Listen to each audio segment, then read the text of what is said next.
Hello, everyone. Thank you for coming to listen to my speech today.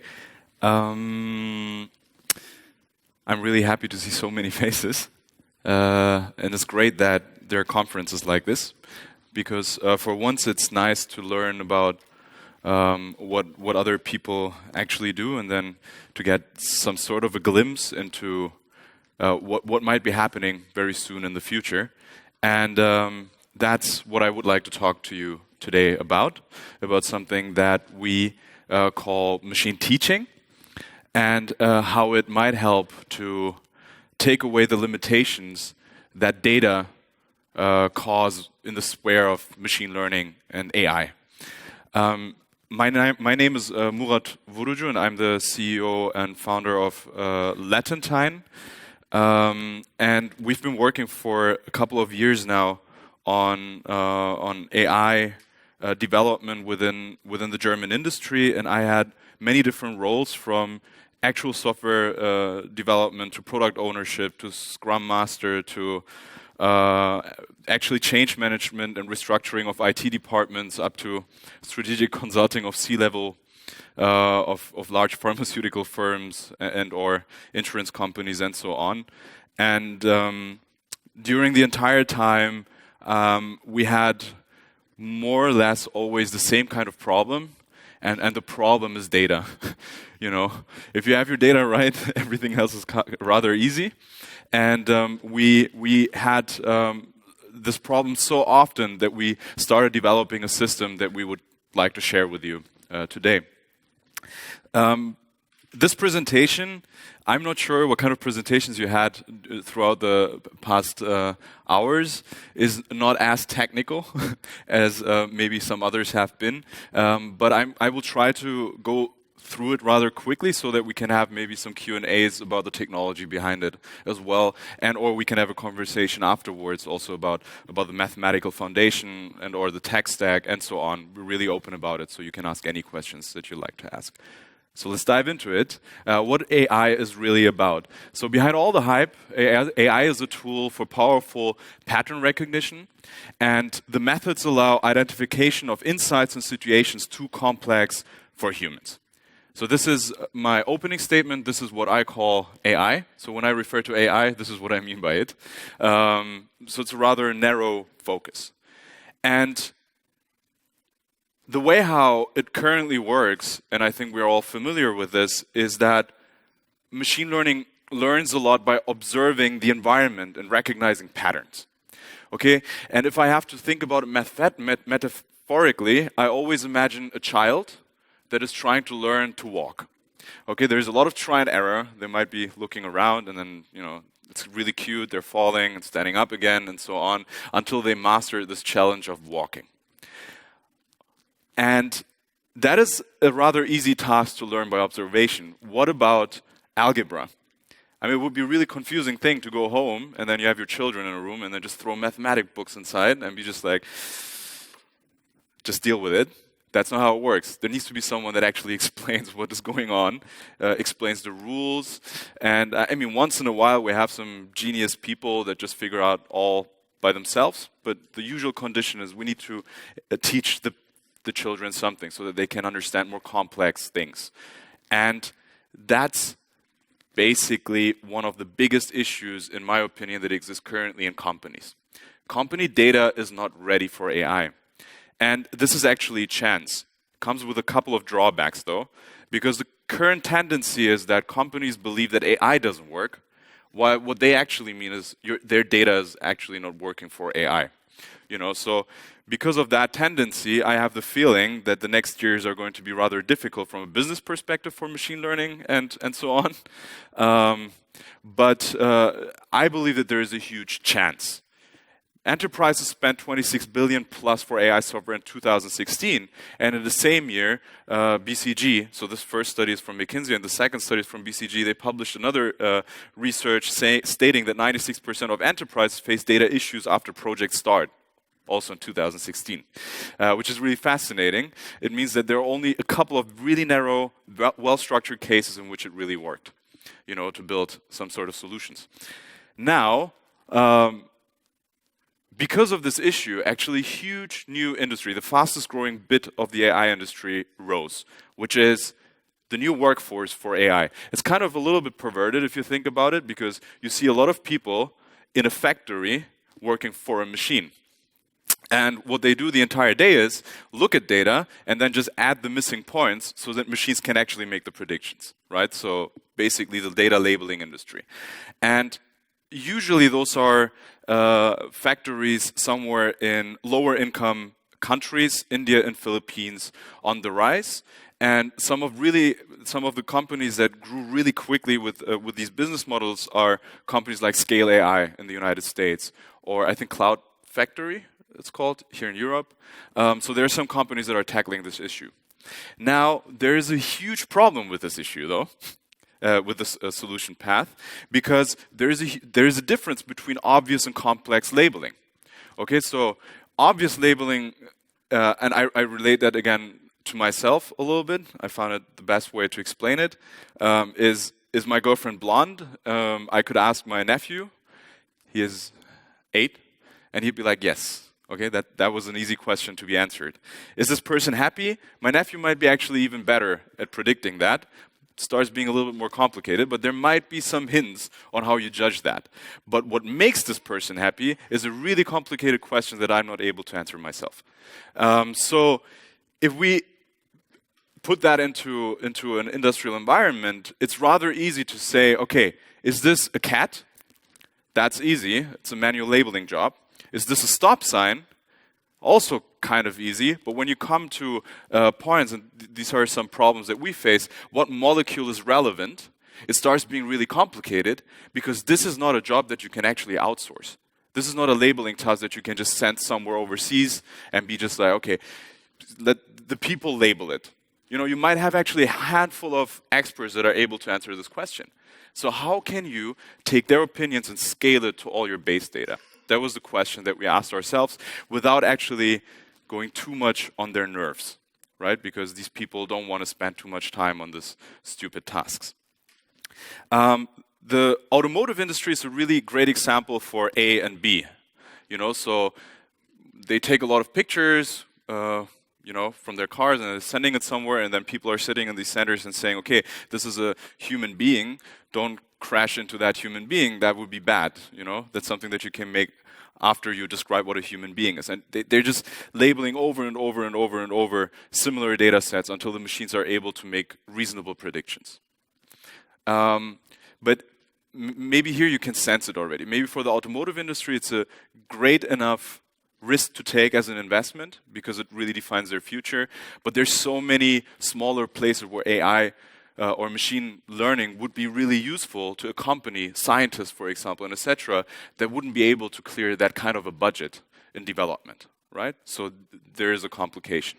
So how do we get from this idea of historic data, all this machine learning stuff that you have usually being built on, to more of a human intuitive approach to this place of dark data, of data that is hidden, is implicit? How can we make it explicit so that machine can actually learn from it? The answer for that is actually really, it's simple, and I think people that have been working in this field for a long enough time know systems that stem from semantics, so very logical and systems that are able to give some form of reasoning. And the past years we've been working really a lot on statistics. What both of these things have in common is, if I say semantics, nobody understands what that really is, and I will have difficulties to truly explain it in a way that everybody really understands it, a boardroom, a business decision maker, or whatsoever. And statistics has kind of the same vibe to it. Even though people had it in school, I mean, the most basic thing, correlation is not causation. I think statistics and semantics explaining is basically really trying to explain what that means. Correlation is not causation. And I think people, you know, tend to ignore that a lot. So how can we fix that problem? In my opinion, the whole AI world has exactly only this problem for it to scale. So how can we involve users, scientists, etc., to give their explanations, to interact with the system, receive great feedback, and so on? There are 3 things that limit them. First of all, bad data. So whatever, I mean, there's all these automated machine learning systems that, I don't know, let's take SageMaker or whatever, that would just produce a model if you have the labeled data. That's really just a click. But often it's missing. So how can we invite people to actually express and explain their knowledge? That is one problem that needs to be solved. Coding skills is another one. So if you have all these experts sitting around you, only rarely they really know how to code sufficiently enough for you to use whatever they produce so that you can work with it. So that is another problem that needs to be solved. And then there is a third problem, and those are black boxes. You won't be able to actually include anyone within your data science development or engineering pipeline if they're not able to interact with whatever you're setting up. So this tedious interviews that you're doing usually to understand what kind of features need to be engineered, what data is good, whether the use case is actually really working or not, and it takes weeks and months because you have to always interact with these people, that stems also from this black box thing, because people don't really know what's going on. And as long as they don't get a rather quick feedback loop, they won't be able to judge it, especially if the feedback doesn't give some sort of explanation. So how do we get from this historic data to reasoning? And what we thought is, okay, so how can we make this annotation process smarter? In a way that you don't have to manually label every single thing, but that you can do it compliantly on premise and invite some people to interact with the system directly. And the solution that we came up with is we included, generated, basically we tried to build a machine that asks the right questions to the right people. Just really simply put. And the way how it's doing it is using active learning components and some form of weak supervision and game theoretical approaches to define the data space, right? So to understand actually what points are missing in the space that you define as your base data set so that the system can continuously grow and ask the right question. So what you're doing is you're reducing the interaction with the expert to questionnaires. That's already the first step. The second step is no code, and because we're engineers, we don't have, I mean, you will see in a minute, maybe in the demo, we don't have great designers. But the system still works, and we assume that if we have some sort of Excel-like interface, people might be able to use it. But what we did is we wrote a parser on top to whatever the people enter, codify it basically, so that it can be used afterwards. And then when it comes to the explainability, it's really about just collecting the justifications of why people label something the way they're doing it. And that's where this active learning component meets with the black box. Because once people explain why they're labeling something the way they're doing it, you're not only able to use that reasoning or explanation to scale their explanations on base data, so you can scale the explanation, but you can always give a feedback of why someone else maybe judged it in a different way. So they have this incentive to actually collaborate with the system. So this is how we try to tackle the very beginning of this whole challenge, which is the expert engineers labeling and feature engineering, basically, the data bottleneck. We call this the bottleneck. Because what we believe is that data science teams can be way more productive with everything that they have currently coming up, especially all the AutoML models, and the hosting is getting easier because you have better prepared pipelines, integration works now easier, and all of this can work even easier if you allow the experts to label with you and engineer features with you. Okay, so this was the whole idea of us. So this is where we started.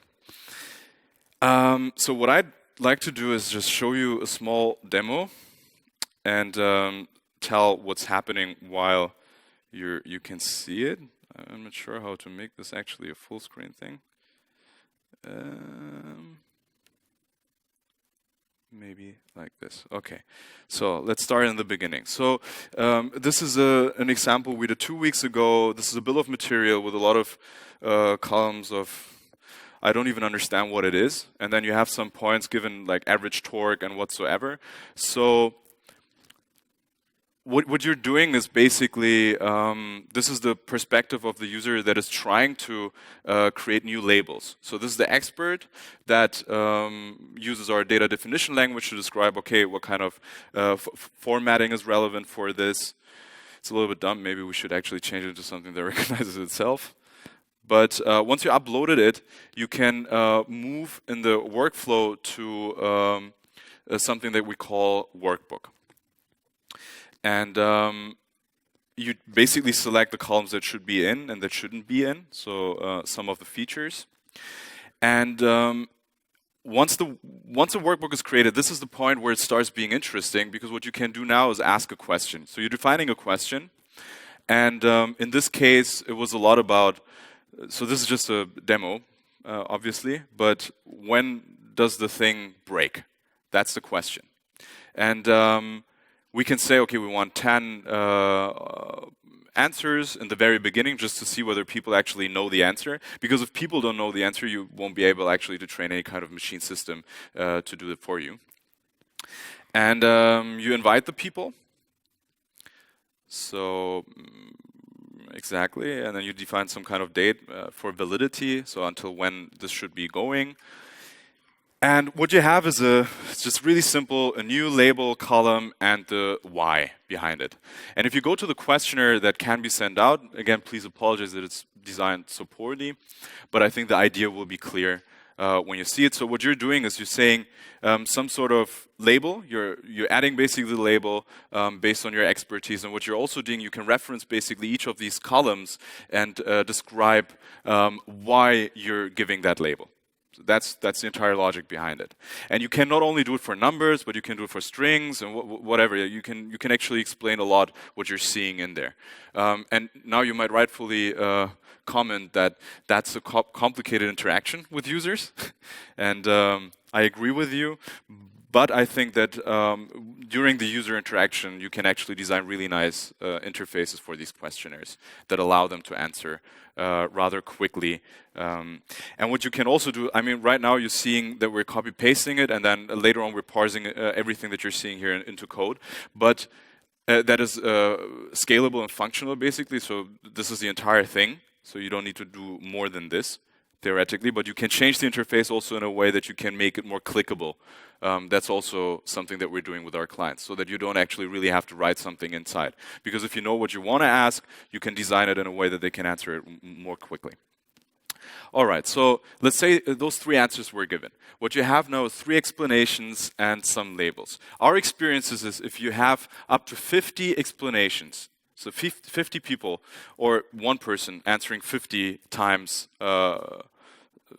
with a reasoning, you come relatively close to a machine learning model that has a significant amount of data to be trained on. We did this test with emails, and what we realized is that by labeling 50 examples, the system was able to produce relatively good work similar to a machine learning system that was trained between, like, I don't know, 90 to 100,000 data points that we used. So this is, now we skipped this a little bit, but what you have then in your spreadsheet is, if you have a look, is that the system in the back used some form of weak supervision and some game theoretical aspects. And obviously, there's the 3 labeling functions that we wrote, but you might be able to write more and then more accurately label through the entire data set. Okay, so this was a step there. And then we included also Uber's AutoML tool. And you can basically now, with this data, kickstart a machine learning model training and use the machine learning model then within the entire tech stack to scale it productively on Kafka. So this is basically the thing that we've been working on. Maybe as a short summary, we've been working on this tool now for around about 2 years, and it started with a research cooperation at MIT. Some people joined our team, and then we started collaborating with Stanford and Harvard. They're really nice research that has been published 2 years ago or so, or we've been involved also in writing some aspects of it, and we've been looking together with them on, there are 2 research papers that you can check, the Snorkel for weak supervision, and then there's Coral, that is a Harvard publication for a game theoretical approach to define the questions and consolidate the answers. And we use that basically to tackle this challenge in the very beginning, and that's what we're focusing on. The reason why I showed it to you today is because we're looking for friends and partners that we can try it out with. So we don't really know which path to take, honestly. We came this far, but the way how we're working is currently we're going on projects and we're solving problems right on spot, and we're often using our system because it helps us to be more productive and also to rather quickly validate whether a problem can be actually solved, you know, with our data science and engineering efforts, or whether we should push it away. And exactly, so I wanted to show it to you, create maybe a little bit of consciousness about this very important problem that needs to be solved for ML and AI to scale actually to a lot of places, and wanted to present our approach, and I'm really happy to receive some feedback and move into conversations. Thank you very much.